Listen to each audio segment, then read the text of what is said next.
Thought I ticked retry weed after a wild first trip. Took too many hits. Ended up in a hellish spiral, fearing for my life. Apologies, Reddit. This is quite lengthy.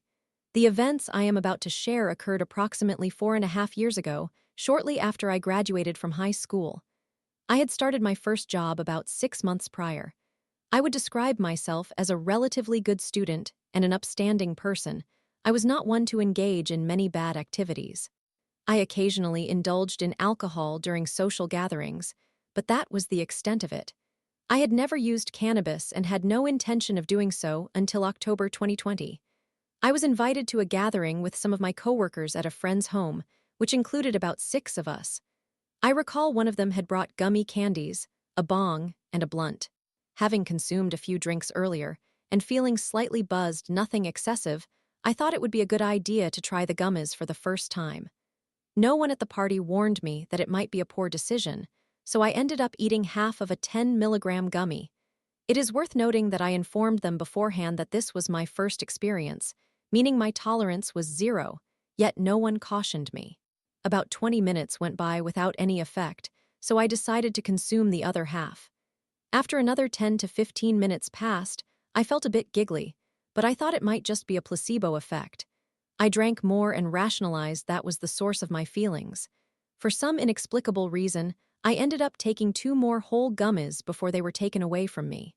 Initially, everything seemed fine. I wasn't feeling much, but approximately 10 minutes later, while talking to one of my friends on the couch, the room began to spin.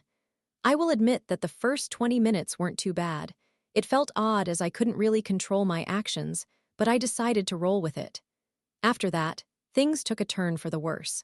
The entire experience wasn't entirely a blur, but it was fragmented in a way. I recall voicing my fear to them, sobbing uncontrollably and asking them to call my parents because I desperately needed assistance. They refused, concerned about getting into trouble, and reassured me that everything would be fine. It is relevant to mention that I am a Christian. I mention this because at one point I genuinely believed I was in hell, about 30 minutes into the experience. I distinctly remember walking into a room, looking back. It's absurd that I said this, but I did, telling everyone that I was in sound. I cannot explain what I was thinking, but as I walked into the room filled with people, my eyes would shut, my body would collapse, and then I would reopen my eyes, only to have the cycle repeat, with everyone around me doing the same things over and over, for what felt like hours. I became utterly convinced I was dead and would endure this eternity. I also recall being outside, screaming for help. They laid me against a fence, attempting to silence me by covering my mouth, but I perceived them as demons, and I genuinely felt I couldn't breathe. Yes, I understand this story sounds unbelievable for just cannabis, but I assure you it's true. I vividly remember being excessively thirsty, and whenever I attempted to drink water, it seemed to send me back into that infinite cycle. I know it sounds strange. Additionally, I faintly remember needing to use the restroom and begging a friend to accompany me for assistance, but they insisted I could manage on my own, which I finally did. The remainder of the night was fragmented. I don't recall everything that happened, but I continually asked for the time throughout. Eventually, I fell asleep, and when I woke up the next morning, we could all joke about my harrowing experience. They claimed it was the worst trip they had ever witnessed, and I was able to laugh about it too. Although it was unsettling, I felt all right the next day. Sadly, the same cannot be said for my second experience. If you think the first one was bad, the second one was exponentially worse. After my initial ordeal, I vowed I would likely never use cannabis again. However, I became curious about having a good high without a scary trip, though I wasn't actively seeking it. People frequently offered me cannabis, and I continually declined until about 2 years later when I found myself in a situation where I decided to give it another try. A grave mistake. Coincidentally, it was around Halloween again. My best friend, let's call him Gabe, was in college, while I was just working and attending community college to avoid accumulating debt. Gabe had just moved into a house with another close friend of ours, let's refer to him as Chris, and 2 other roommates. He began hosting gatherings at his home, which provided an opportunity for us to reconnect. Since it was Halloween, Gabe and his roommate, let's call him Sam, wanted to have a small Halloween party, and I was invited. I should mention that I was also talking to a girl at the time I had feelings for another mistake. She was supposed to accompany me to this party, but canceled at the last moment, as she had been doing repeatedly, which left me feeling quite disappointed and eager to forget my troubles and have a good time. As the party unfolded a few hours in, we had around 30 to 40 attendees. I primarily knew my two friends and Sam, but being somewhat sociable, I was fine with meeting new people. One such person was a good friend of Sam's, let's call him Dean. Despite the small venue, everyone was enjoying themselves. I participated in some drinking games, during which I wasn't drunk but found myself quite close to it. While playing, I struck up a conversation with Dean about mutual interests, and it appeared I had made a new friend. At that point, Sam announced that his source was arriving with some blunts for anyone interested, and I thought to myself, why not try it? A few years had passed since my last incident, and I wouldn't be taking gummies this time, so everything should turn out fine, right? Approximately 8 of us, including myself, went outside to smoke. By this stage, I hadn't consumed too much alcohol, but I had definitely had enough to feel its effects. I recognized that I should have approached this without alcohol in my system, but it was too late. Everyone passed around the blunt, and I participated, attempting to limit my intake due to my previous experience. I had probably taken about 5 or 6 hits when Chris handed what was left to me, insisting that I finish it.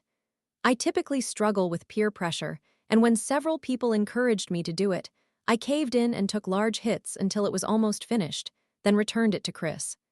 I acknowledge my foolishness. Things remained fine for a few minutes, until the effects kicked in, which hit me like a freight train. Instantly, a wave of intense anxiety washed over me as I recalled my earlier experience. At this point, everything was spiraling out of control, and I was aware of it. I stood up and started pacing around the room looking for Gabe, hoping he could help me. I noticed Dean following me, which was peculiar, but I was too anxious to care as I just wanted the ordeal to end. This part of the night is hazy because I don't remember much. I vaguely recall completely losing my grip on reality to the extent that Gabe turned off the music because people were trying to assist me. I remember calling 911 for some unclear reason, feeling like reality was slipping away from me, as if the photographs on the back of my phone had become black, and I could no longer recall anyone's faces. It was evident that everyone else was too intoxicated to be of any help. As I recollect, Gabe, along with a few others, prayed with me, but it felt more like Gabe was laughing throughout because he thought it was amusing, unaware of how far gone I truly was. They offered me food, believing it would help, but I rejected it, convinced they were demons trying to ensnare me. I can't explain why. And at this point, I hazily remember Dean acting strangely. He seemed very close and personal with me, and despite being overwhelmed with anxiety, I understood that his behavior was inappropriate, but I felt utterly defenseless. He inched closer to me on the couch despite everyone being present, but too intoxicated to realize what was occurring. Dean offered me food, which I promptly declined, but when I glanced back at him, I was taken aback to see his pants completely down. He quickly pulled them back up, but it seemed like he wanted to gauge my reaction, and frankly, I was confused. He persisted in shadowing me, despite my attempts to distance myself, which was challenging because I could barely control my body. When I tried to go to the bathroom, Dean attempted to force his way in with me, and I had to push back against him. I'm 6 feet 2 inches tall, so I shouldn't be easily overpowered, but I was so disoriented it was difficult. Eventually, I managed to lock myself inside, and he continued to try to get in as I remember. What frustrated me the most was how oblivious everyone seemed. Even my friends were absent, and I didn't vocalize what was happening. Instead, I was solely focused on avoiding harm and trying to survive the night. It became clear that I was not improving, so Chris guided me upstairs to his room and told me to stay there for the moment. They likely didn't want to deal with me any longer. While everyone downstairs continued to party, I was upstairs battling with my own demons. After Chris left, I found myself on the bed, rocking back and forth as if I were some mental patient in an asylum. Honestly, at that point, the actual patient might have seemed more rational than I was. Much like during my previous trip, I again believed I was dead, convinced that the substance I had smoked was laced with something lethal that had effectively killed me, which was absurd because everyone else had used it. I could hardly differentiate between what was real and what wasn't. I imagined almost like visions unfolding in my mind. At one point, I envisioned Sam confessing that it was laced. I saw everyone observing and laughing as I collapsed on the floor, with Gabe desperately calling 911. But I believed it was too late again. This obviously never occurred, but my mind made me feel it was real. I witnessed my family growing over the years. I saw my sister giving birth to her first child without my presence and growing up. I visualized the girl I had feelings for getting married and starting her own life. Essentially, I saw everyone continuing their lives without me, which was exceedingly painful, and I felt like I would never see them again. I desperately wished to connect with them, to see them once more. At this juncture, I thought it couldn't possibly worsen, and that's when I attempted to call anyone I knew. Nobody answered, and when I called my brother-in-law, his voicemail played back him crying at my funeral. I left him a voicemail apologizing, presumably for my impending demise. I don't know, but he still teases me about that message to this day. Following that, the sounds of laughter at the party morphed into the cries of friends and family in mourning because I was dead. I remember hearing them weeping and asking me why I had done this. My parents, my friends, everyone. I was sobbing uncontrollably by that point, completely unraveling. As I mentioned earlier, I could neither distinguish reality from illusion, and I searched for ways to ascertain if I was alive or dead, yet felt helpless.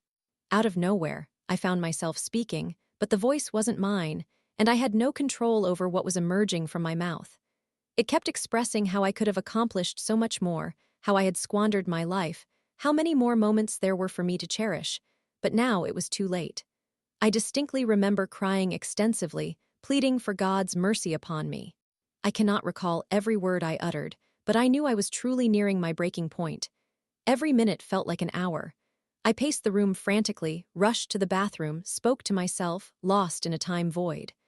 I cannot recall how long I was in there, but by around 1 a.m., Chris forced me out of his room, and I had to descend downstairs with both Sam and Dean, which filled me with dread. I begged Chris to allow me to remain in his room, but he was so intoxicated that he simply told me not to be a coward and assured me I would be okay. I ventured downstairs, relieved to find them both passed out, but my mind remained in turmoil.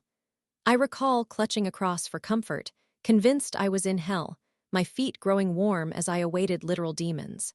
After some time, I heard strange noises emanating from Dean's vicinity, approximately 20 feet away. It sounded as though he was in a walk-in closet equipped with a bed. Although it was difficult to see, it appeared he was not wearing pants. However, I was so preoccupied with my anxiety that I paid little attention to it and tried to disregard it. Somehow, I managed to survive the night, likely having slept for just an hour or so, while the rest of the time was spent distracting myself. I think I was watching Minecraft videos or something. When I eventually awoke, I continued to feel highly paranoid. Although I was no longer high, I still felt terrible. I glanced into the small walk-in closet where Dean had slept and was instantly struck with fear. I wanted to convince myself that my ordeal hadn't truly happened, but it was undeniable. I am uncertain about the details of what transpired. Given that day was such a haze, I genuinely believe I was okay because I feel I would recall if he had genuinely assaulted me, but I can't be certain. Afterward, I called my parents and confessed what I had done, and they drove an hour to pick me up. I was so paranoid that I needed to go to urgent care for medication, and I didn't sleep for about 4 days. Even now, over 2 years later, I still experience anxiety attacks related to that experience, though they have become infrequent, perhaps only a few times a year. I have managed to heal as much as possible due to the support of those close to me, especially my soon-to-be fiancée. She is not the same girl from the story. In any case, yes, this has been a long account. No, this is not a fabricated story, it was entirely real. Also, I have not touched cannabis since, never again. To summarize, I tried too many gummies during my first experience, which was dreadful, and upon attempting to smoke excessively again over a year later, it turned out to be even worse, probably the worst experience of my life.